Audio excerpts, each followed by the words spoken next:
When you start to have people like BlackRock being like, you know what, we actually like Bitcoin now, that's a sign to pay attention. Well, I definitely think Bitcoin has the potential to be a tool for financial freedom, but I think there's major efforts well underway to co-opt that to serve the same agenda. BlackRock's secret shocking plan for Bitcoin. Bitcoin exchange-traded funds arrived after a bitter battle between the crypto industry and the United States Securities and Exchange Commission. Larry Fink, CEO of BlackRock, the world's largest asset manager, believes this is just the first step towards a new financial world. ETFs were seen as a way to give investors exposure to a young and risky asset class. But the blockchain technology provider's value goes beyond Bitcoin, and the new ETFs are just a precursor to broader tokenization of other assets, Fink said. ETFs are step one in the technological revolution in the financial markets, he said. Step two is going to be the tokenization of every financial asset. In today's video, we will tell you about Whitney Webb's view on BlackRock's secret plan for Bitcoin. But before we get into the video, make sure you subscribe to our channel and press that bell icon to never miss an update. The United States is an empire. They want to be able to go to any country and say it's not possible. In fact, we are in charge. So Binance wasn't under their control and wasn't active in all these other countries. Allowing people in Iran to use their services, for example, was a big sticking point for them. Bitcoin has the potential to be a tool for financial freedom. Without a doubt, a great effort is being made to appropriate it and serve the same agenda. People in the Bitcoin space who want it to be a tool for financial freedom need to be aware of these co-optation and resistance efforts, because either it is a tool for financial freedom or it is not. And then if you sow enough territory and let them fully dollarize Bitcoin and turn it into a tool of the American empire to keep the dollar afloat and maintain dollar hegemony forever and ever, and you say that's a flaw in Bitcoin that you can't fix easily, invest money in Bitcoin. People in the Bitcoin space should be well aware that there is currently a fight over the future of Bitcoin, and you have to decide which side you're on.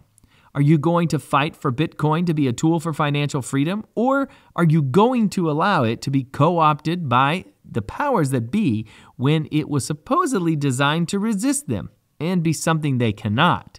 Control it, can you? Are you going to give them control? The answer should be no for any Bitcoiner worthy of respect. It all comes down to personal responsibility, because ultimately, in general terms, what can we control? Often you can only control what you do and how you react to things. Hence, the upcoming push to regulate the internet and the destruction of the existing financial system to create this setup.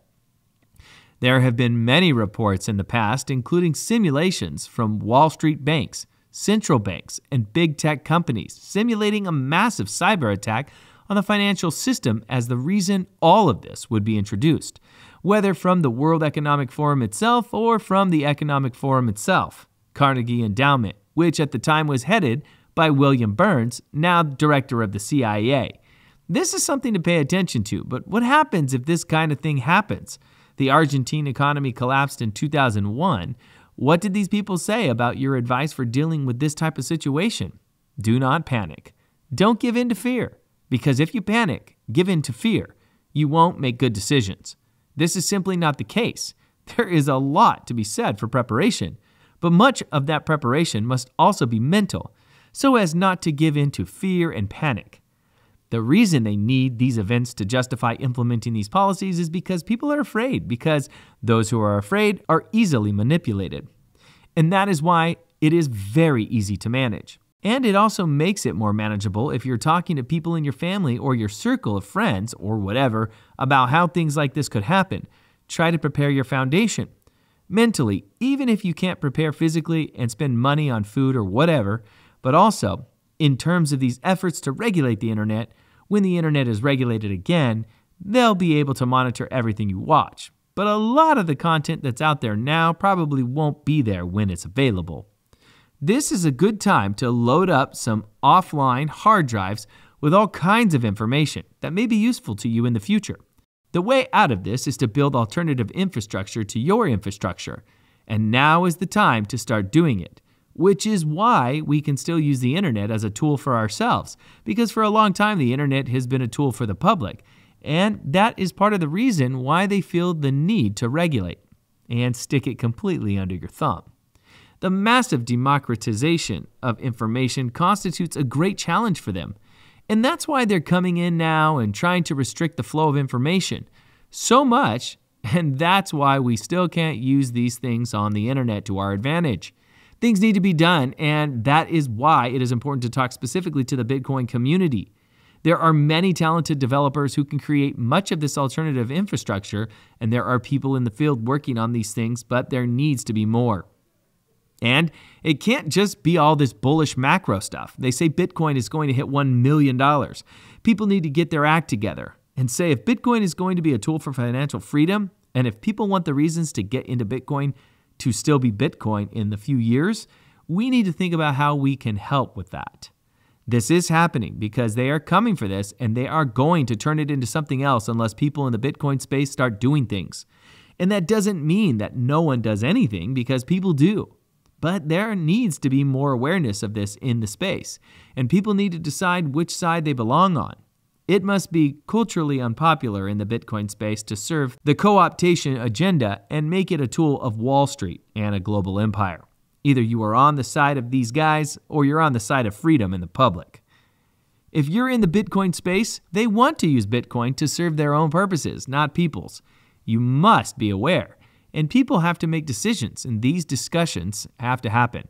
It turns out that the value of Bitcoin has increased significantly, and now we have all this money, but at the same time, if the value of Bitcoin reaches $1 billion, one Bitcoin, that doesn't mean you're going to live like a billionaire because you own Bitcoin holdings. This is going to mean that the currency, the dollar, the pound, sterling, or whatever, will be inflated into oblivion. It's like Zimbabwe and Venezuela. Then people can say to themselves, we have millions of dollars, but our standard of living will probably be the same as today. And everyone around you who doesn't have Bitcoin will drown. It's not pleasant, so it's not necessarily something to be encouraged. So people need to stop telling themselves that we could be millionaires or billionaires and start saying that we got into Bitcoin because it is a way to punish the banks that are ruining the financial system in our world. Because if Bitcoin is about financial freedom, and you say that and it's not true in a few years, that's a problem. Either it is a tool for financial freedom or it is not. And now is the time to fight to keep it that way. If you develop a skill and don't practice it for 10 to 15 years, you forget how to do it. So there's this idea that if you don't use it, you lose it. So if people rely on AI to tell them where to turn when driving their car, and no one uses real maps anymore, we have to go back to the 90s. But after a while, it becomes a slippery slope where people just let the computer tell them everything to do at every stage of their lives, and eventually it becomes, to some extent, micromanaged. And the idea is that AI, through all the data that it absorbs about us, knows a lot about us. Some of these people say that he knows us better than we know ourselves. This allows for an unprecedented degree of manipulation. The problem is that those who produce and program AI and those who ultimately control AI and what it can do not have our best interest in mind. And it's not a good idea to give them our brains in a bag. We should keep them. That's all for today. Let us know your views in the comments section below. And don't forget to like this video before leaving. Thanks for watching.